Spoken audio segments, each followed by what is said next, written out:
Hello and welcome, students. It is Thursday, April the 8th, and this is my recorded lesson for April the 8th and for April the 9th. Next week we have our EOC testing.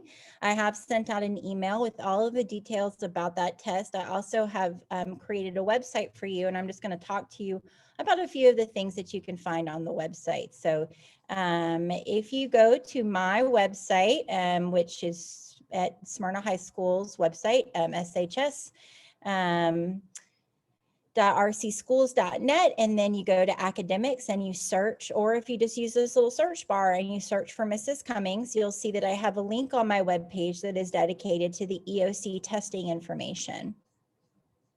EOC tests are required of every student. That means that you'll need to come and take your end of year test if you're a distance learner for any of the classes that you're scheduled. And for most of what I've noticed with sophomores is that you will be scheduled to take an English test and a math test. So I have a couple of links for you. There's a schedule, an alternate schedule that you can follow and download that you can print. I also have your room assignment for English. So you just find your last name. It will tell you who is proctoring your test and what room number that you need to go to. And also this handy distance learner testing by name so that you can look up your last name and see where you're supposed to be for your tests. Make sure that you read through the email and you also read through my EOC testing webpage just to kind of go through and see if you have any questions, and make sure that you prepare for the test by a good night's sleep the night before, a nice good breakfast the morning of, so that you are prepared to do your best. If you have questions about how distance learning release times and et cetera work, please just let me know. I'm more than happy to answer some of those questions. They also are available on the Smyrna High School website underneath that big link that says EOC testing information. It tells you in red what time that you're allowed to leave campus if you want to schedule to have someone come and pick you up. So today we are talking about a few things that relate to test prep. The first thing that I'd like to do is go over some of these answers with you from your previous grammar that you have taken. So if you want to go ahead and pull up your worksheet from the 5th and the 6th, I'm going to go ahead and pull up an example here. This is from the Unit 4 2 PDF. And we're going to take a look at those answers just so that you are familiar with them. So if we take a look at the first sentence and we wonder why is a comma needed in the first sentence and a semicolon in the second. So the work done by the plumber. So the first thing that we're going to look at is the work done by the plumber, is that a complete sentence? Does it have a subject and a verb and a complete thought? And you should have found that no, it does not. So that means that we can use a comma after what we call an introductory phrase. And then you're always going to use a comma after whenever time you see one of these transition words. However, you're always going to use a comma in that situation. And the second one, we're going to do the same trick. So it lets us know if we can use a semicolon, if it would be where we would normally put a period, because a semicolon stops and then continues on. So the electrician did a fine job. Is that got a subject and a verb and a complete thought? And hopefully that you found that yes, it does. And then the same rule applies, and anytime we have one of those transition words like however, we're going to include a comma. So I asked you to correct any errors that you found in the following sentences. When Ronald see the effects of his actions. So first of all, that should have clued you in that period creates a fragment. We need a comma there instead because it's an introductory phrase. We need to change that H to a lowercase h, so lowercase he will quickly change his behavior. And then we have that trick of the affect versus effect. So an effect is something that is cause and effect, if you remember that. So when Roland sees the effect, the impact of his actions, that will affect his behavior. That will change his behavior. So the E is kind of the cause and effect. A is how it makes you feel or makes someone else feel. The next one is one of the women bring a copy of their contract to every meeting. comma, having a copy available is essential for effective bargaining. So the first thing I'm going to look at is before the comma, is that a complete sentence? And that should have found that yes, it is a complete sentence. So we need to turn that into a semicolon. Also the brings, see we have one of the women, either if it's one or each of the women, then that should be brings, the singular form of that verb. And then of their contract, we need to have that agree with women, so that should be her. I think I went over these in the video from the last class, but just in case I didn't, then Angela claimed that her ex-husband had inflicted mental distress on her through his insults. When talking about his illusions, the magician will often make allusions to things done by Harry Houdini. While Joe today I plan to lie on the couch all day. Yesterday I lay on the couch all day, and then you have lain on the couch on the sofa all day, get up. All right, now we're going to talk a little bit about narrative. So give me just a second to pull up my narrative presentation for you. And I have a handout that's associated with this that I want you to go ahead and pull up so that you have that ready. If you just give me a second, I will get this pulled up, opening it in a new tab, narrative writing review. So you've got your PowerPoint here that kind of goes over our narrative writing review, and we're going to just go through this together. Now, I have pulled this from a previous test and previous EOC test. Let's see here. Hold on just a moment. Let me download this because it's not working correctly.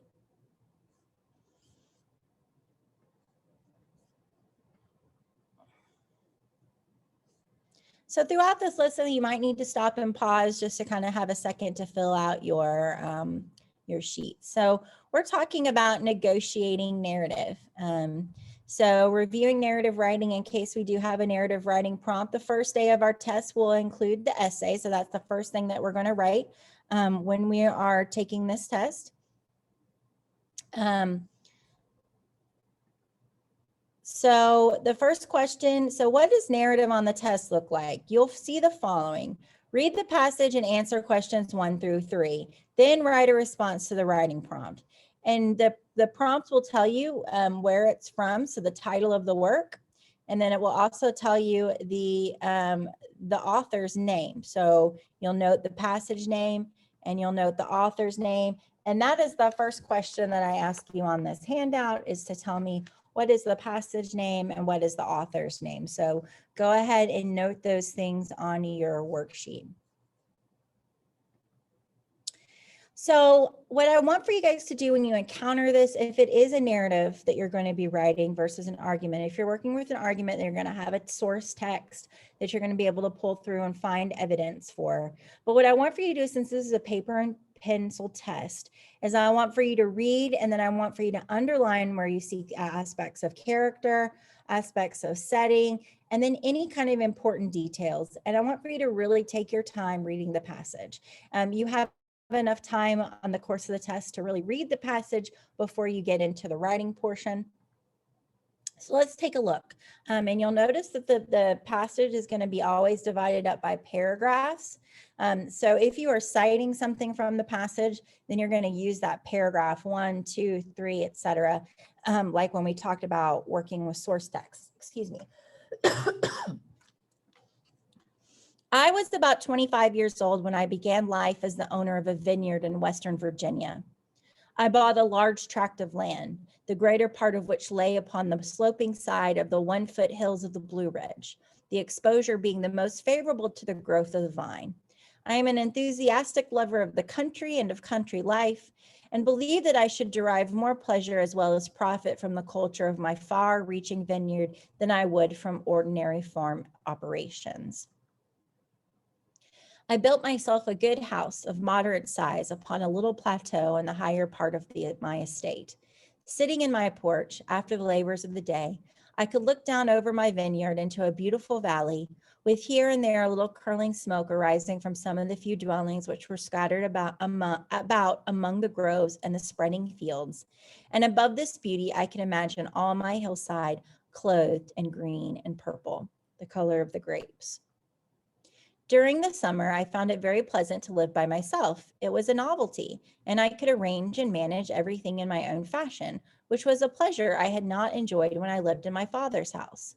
But when winter came, I found it very lonely. Even my servants lived in a cabin at some little distance, and there were many dark and stormy evenings when the company even of a boar would have been welcome to me. Sometimes I walked over to the town and visited my friends there, but this was not feasible on stormy nights, and the winter seemed to me a very long one.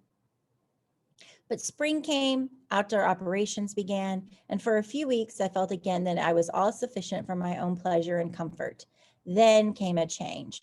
One of those seasons of bad and stormy weather which so frequently follow in early spring settled down upon my spirits and my hillside.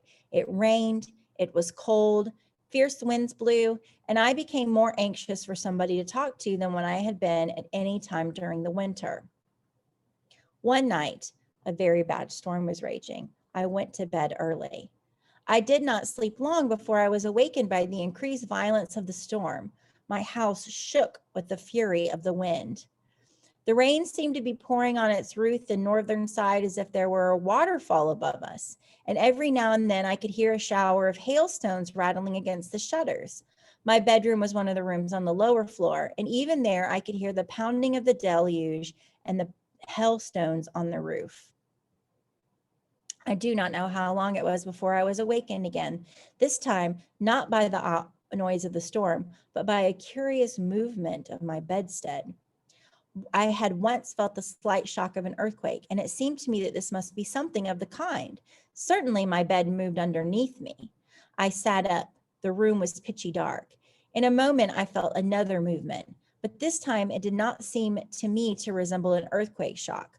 Such motion, I think, is generally in horizontal directions, while that which I felt was more like the movement of ship upon the water. The storm was at its height, the wind raged and roared, and the rain seemed to be pouring down as heavily as ever.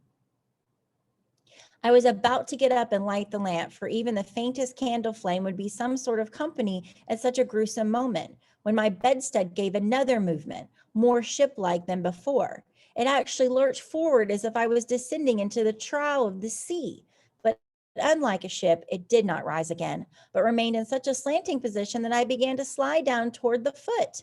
I believe that if there had not been a bedstead provided with a footboard, I should have slipped out onto the floor. I did not jump out of bed. I did not do anything. I was trying to think, to understand the situation, to find out whether I was asleep or awake, when I became aware of the noises in the room and all over the house, which even through the din of the storm made themselves noticed by their peculiarity. Tables, everything in the room seemed to be grating and grinding on the floor, and in a moment there was a crash. I knew what that meant. My lamp had slipped off the table. Any doubt on that point would have been dispelled by the smell of kerosene, which soon filled the air of the room. The motion of the bed, which I now believe must have been the motion of the whole house, still continued, but the grating noise in the room gradually ceased, from which I inferred that the furniture had brought up against the front wall of the room.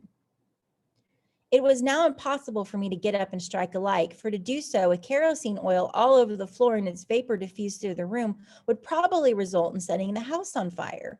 So I must stay in darkness and wait.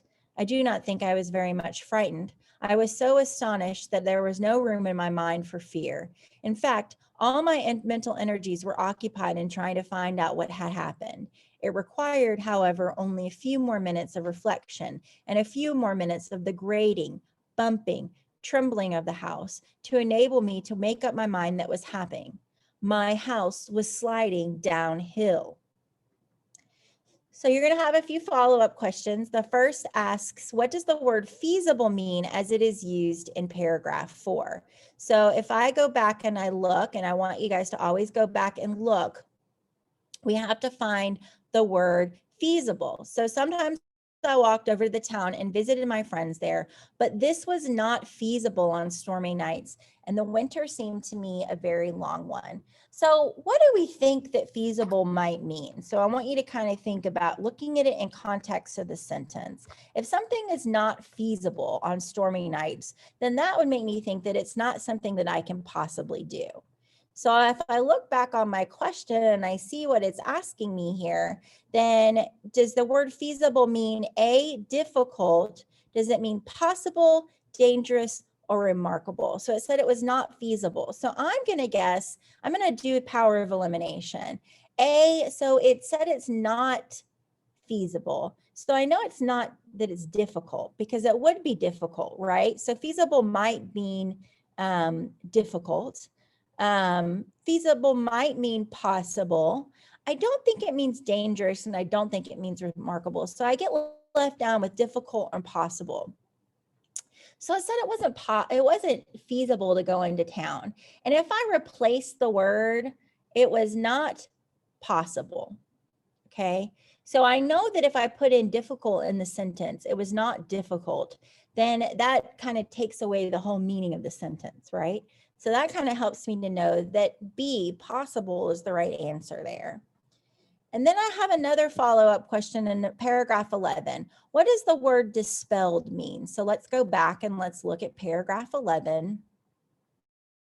And let's find dispelled. Any doubt on that point would have been dispelled by the smell of kerosene, which soon filled the air of the room. So we have to look at context. Any doubt on that point would have been dispelled by the smell of kerosene. Okay, so any doubt that I could light my candle is dispelled. So restored doesn't seem to make sense. Delayed also doesn't really seem to make sense. Supported seems like the opposite. So eliminated is our answer there. And then we have a final follow-up question. And this asks you, how does the narrator point of view? So first of all, what is the narrator's point of view? Is it first person? Is it second person? Is it third person? And hopefully you notice that it's first person. So what does first person narrator tell us? It gives us insight into the thoughts and the feelings and the attitudes of the speaker. So that lets us know a little bit about the narrative there. Okay, so A, the narrator's objective retelling of the events conveys an anxious, almost frightful tone. The narrator's reflective manner assures the reader that the story will have a cheerful outcome. The narrator's incredible descriptions give the reader a sense of his confusion at what is happening. And then the narrator's use of exaggeration creates a mood of skepticism about whether or not the event really happened. So here's a good tip, is that I want you to kind of get the process of being able to eliminate. So there's one answer here that's definitely wrong, and that's exaggeration. The author doesn't do any kind of exaggeration. So we can eliminate that. Now, is he objective? Is he just kind of telling us the facts that he's seeing? Is he being reflective? Is he thinking about it a lot? I don't think he's really being reflective. So I'm going to eliminate that. And that leaves us down to A and C. So is it that the reader's incredible descriptions about the house shifting gives us a sense of confusion? Or is it objective and it's just telling us an anxious, almost frightful tone? So do things feel anxious and frightful? Well, it is a stormy night, etc. So maybe a little bit of that. But the most reliable answer is that the incredible descriptions of what's going on might give you some confusion about what's happening, because you're not exactly sure what is happening. And I think that the author wants us to be confused. So the answer there is C. Now in a writing prompt, you're going to come up with those final questions, and then you're going to get into the question passage. So at the end of the passage, the author creates suspense about what the narrator will do. Write a multi-paragraph continuation of the story that describes what happens next. Be sure to use what you've learned about the setting, characters, and the plot of the passage. And then it advises you to manage your time carefully so that you can plan your story and do some pre-writing. Write your narrative and then it should be in the form of a multi-paragraph narrative. So I see a couple things. One is that I definitely should make it multi-paragraph, so not just one paragraph. Multi means more than one. So I would aim for 3 paragraphs. That would be the goal that I would go for. And now I need to kind of do a little bit of brainstorming. So the first thing that I want for you to recognize is what the prompt asks, is what do you know about the settings and the character and the plot? Okay, so my first question on your handout is, what is the setting of the story? So we know that the author lives in a vineyard. We know that he has a little house there. We know that he lives by himself. We know that it's a stormy night. Okay, so those are all of the things that we know about the setting. We know that it's nighttime. We know that there's no light outside, that he's going to have to wait until the light of morning to see what's going on. And then who's the main character? So we know that the main character is this guy. What's he like? Like, is he over the top? How is he explaining things? He's kind of being objective, sharing everything that's happening to him. He doesn't seem to express our shock that we might feel at hearing all of these things that are going on. And then we're going to do a brief plot summary. So the plot summary is going to go in this first box. It asks you, it says tip, enter everything you know about the story from here. So we would kind of be like, okay, here's the beginning. At the beginning, this guy, what would we include? What would we be sure to include? We would probably be sure to include anything that we know about the setting, anything that we know about the plot points that have happened so far. And then the next part is for you to kind of uncover. You've got to do some brainstorming.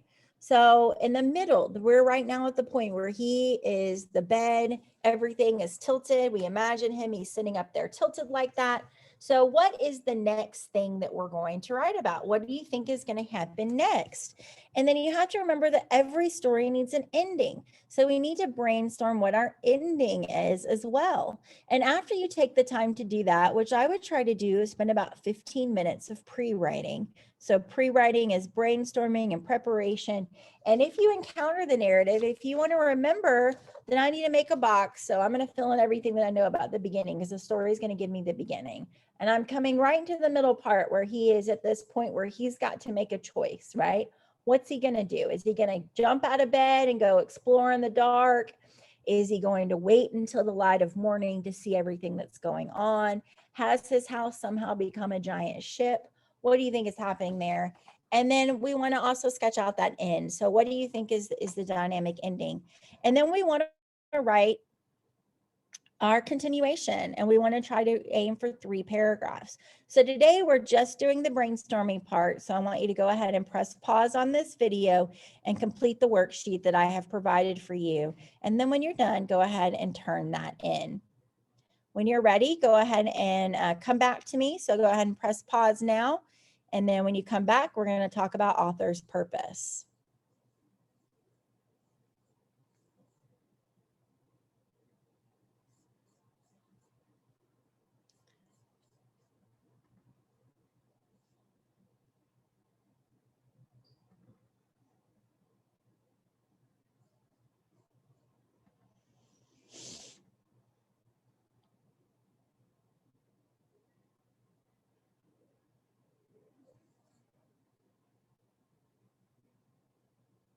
All right, so here we are with author's purpose. And if you remember, the author's purpose is always a pie.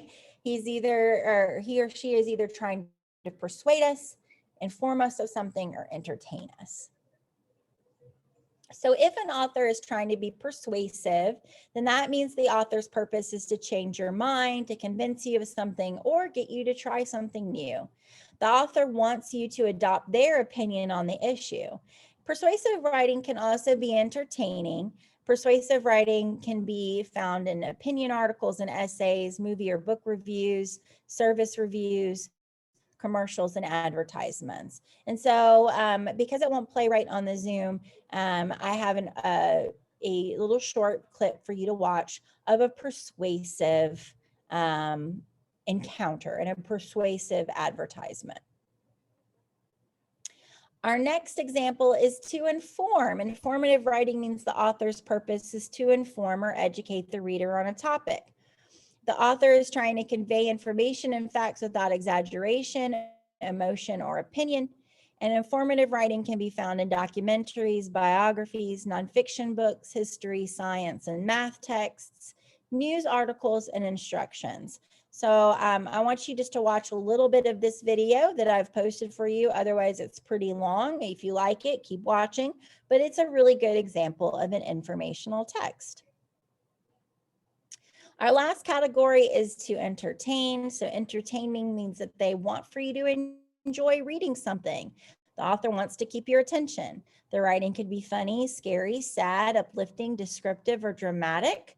Entertaining writing can be found in fantasy, mystery, drama, romance, action, adventure, suspense, comedy, historical, realistic, fan fiction, and other fiction novels, short stories, and essays, just to name a few. And then I have a video example for you of a funny example. So go ahead and watch that. So the first thing that we're going to do is we're going to practice together of identifying author's purpose. And we're going to do some together, and then you're going to have an opportunity to practice on your own with some additional passages today. So first thing that we're going to do is we're going to read the passage and identify what makes it persuasive, informative, or entertaining. We're going to underline or highlight the evidence that supports the author's claim, and we're going to identify the author's purpose. Valentine's Day is nothing more than a hyped up, over-commercialized Hallmark holiday. While it's most certainly a moneymaker for restaurants, jewelers, florists, candy shops, and the like, it's not always the happiest day of the year for everyone else, even those few and loving, committed relationships. Don't get me wrong, I'm a romantic at heart, and I shout my love from the rooftops. I hide little love notes in my life's lunch, call her just to say I love her, and buy her gifts just because. So why do I need billion-dollar companies to tell me when and how I should show my wife love and affection? A few years ago, I decided to give in to media pressure and plan a traditional romantic Valentine's dinner out for my wife. Who knew I should have been planning and budgeting for months to pull it off? Everything cost at least double what it would on any other day, and all of our favorite restaurants were completely booked weeks in advance. We decided to celebrate Valentine's Day the following weekend, and I promise you, it was just as fun and memorable. My wife have made a pact to make every day Valentine's Day in our hearts and to never feel pressured to celebrate February 14th with money. So the first question we have is, what is the purpose of the passage? To entertain, to inform, or to persuade? So let's think about that for a minute. Well, I can eliminate that it's not informative because it's not just facts about Valentine's Day. And I was entertained reading it, but in the long run, I feel like the author is trying to convince me that Valentine's Day wasn't a big deal and wasn't something that I should spend my money on. And then that kind of follows up with like, what is the author's claim and what's the best evidence to support that author's claim? And so Valentine's Day is nothing more than a hyped up, over commercialized Hallmark holiday, okay? So that is leading with a claim. And then I can find some evidence here to support that.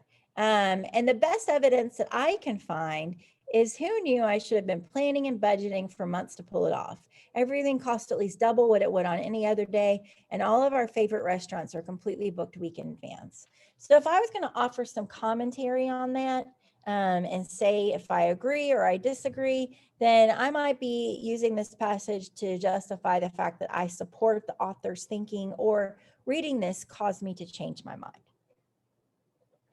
Let's take a look at our next passage. Valentine's Day is celebrated every year on February 14th. Symbols associated with St. Valentine's Day include hearts, doves, and the winged Cupid. In Roman mythology, paganism, Cupid is the god of love, passion, and desire. He is often portrayed with a bow and arrow.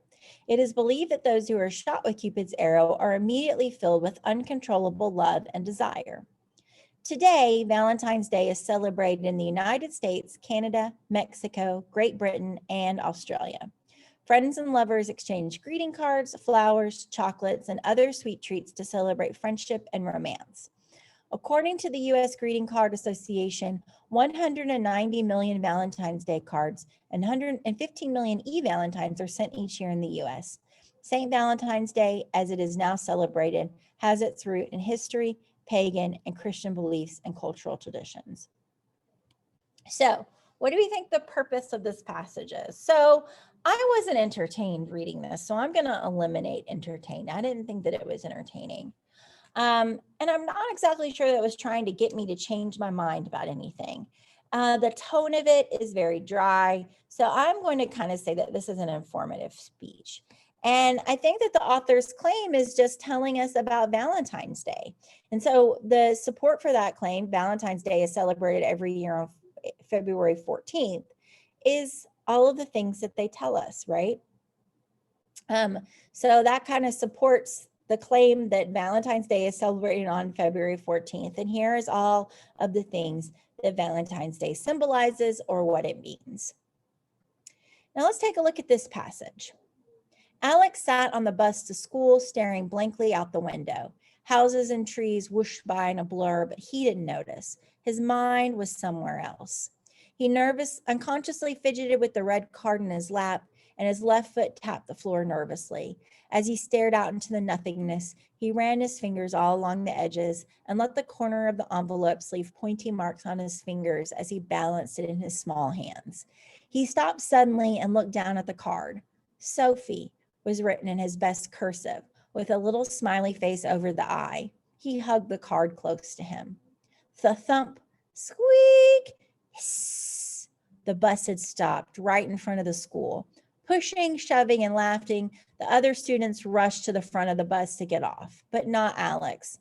There he sat, his heart pounding so hard that he was sure everyone could hear it, even over the cheerful morning bus routine. Finally, when Alex was the only one left on the quiet, empty bus, he stood up. He carefully tucked Sophie's red card in his coat pocket, took a big gulp, and said to himself, "Well, here goes nothing."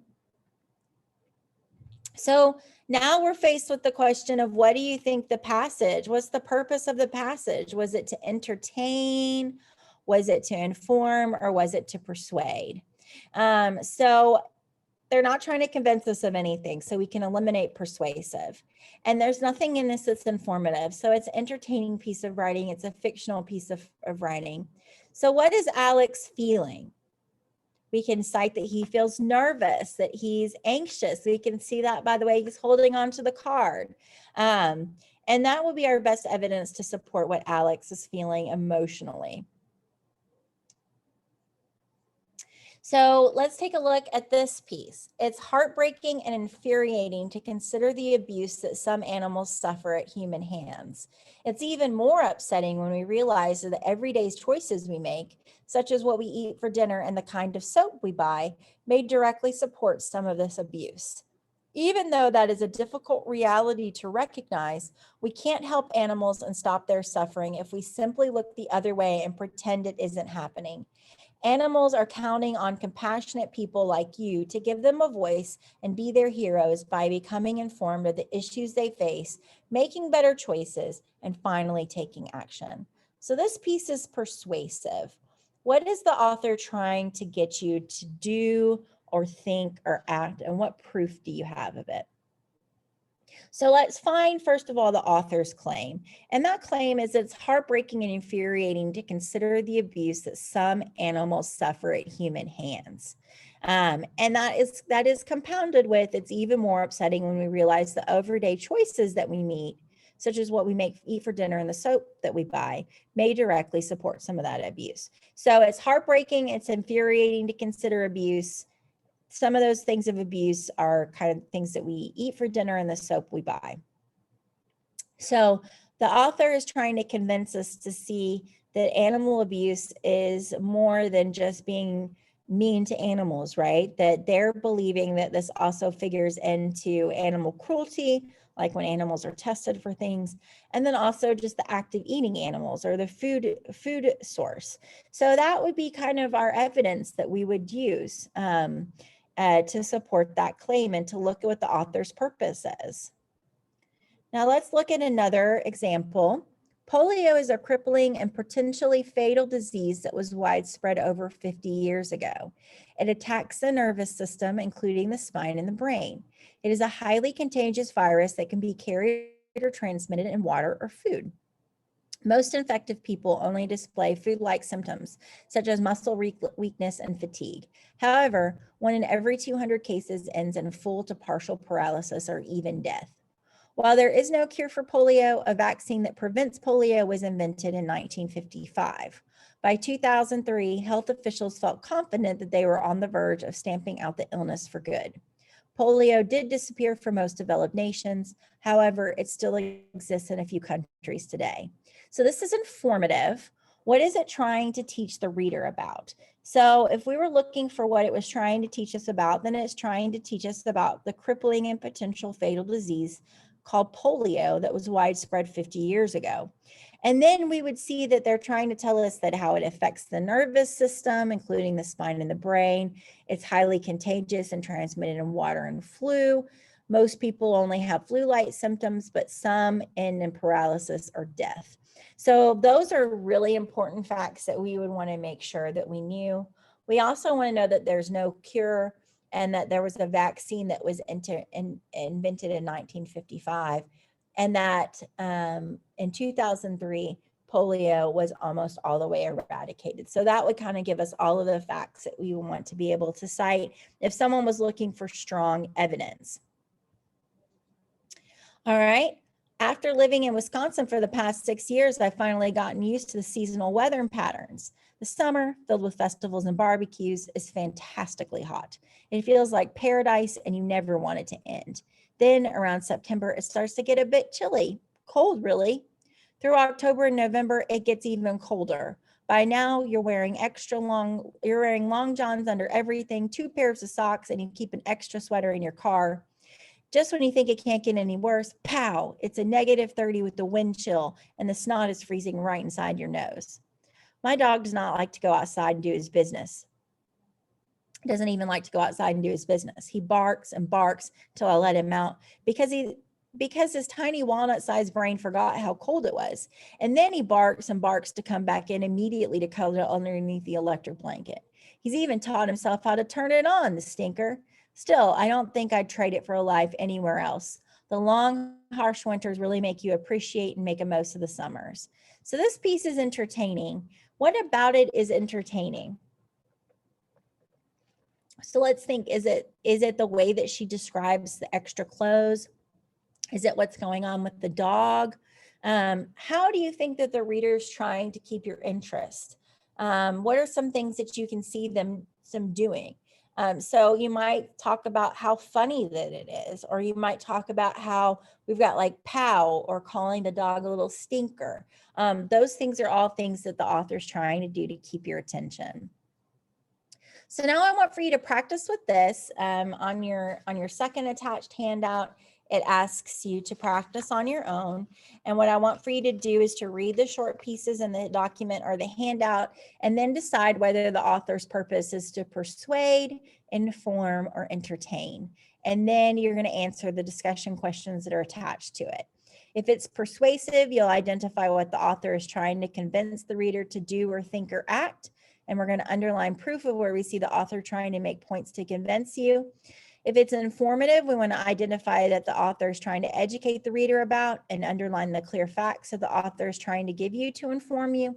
And then if it's entertaining, we're going to underline how the author is trying to keep the reader's attention, underline the entertaining things that try to keep you interested. So go ahead and stop this video to practice your work. I wish you guys all the best of luck on the tests next week, and then I hope that you get a great weekend. Make sure you get lots of rest, and don't forget to eat a good breakfast on the day of testing.